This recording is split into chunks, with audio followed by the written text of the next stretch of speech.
మీ యొక్క గ్రామానికి, మీ వీధిలోకి, మీ దగ్గరకు యేసుక్రీస్తు ప్రభువారిని మరి ఈ రీతిగా మీ ముందుకు తీసుకొస్తూ వచ్చాం.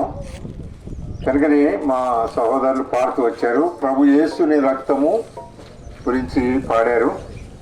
కనుకనే ఆ పాటలో ఉన్న అర్థం ఏంటంటే, ఆ రక్తంలో ఉన్న విలువ ఏంటంటే, ప్రతి ఒక్క మానవుడు కొరకు ఆయన రక్తము చిందించిన వాడిగా ఉన్నాడు.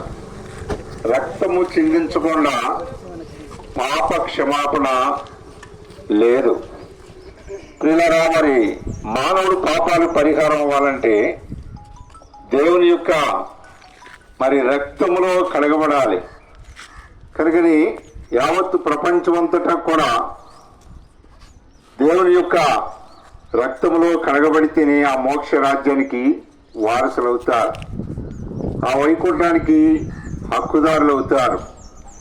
మరి అక్కడికి చేరుకోవాలంటే ఈ భక్తి, ఈ శక్తి చాలదు. కనుక భూమి మీద పుట్టాం, భూమి ఉందని తెలుసుకున్నాం. చనిపోయిన తర్వాత ఎవరు చూసేవాళ్ళే అని అనుకోకూడదు. దేవుని యొక్క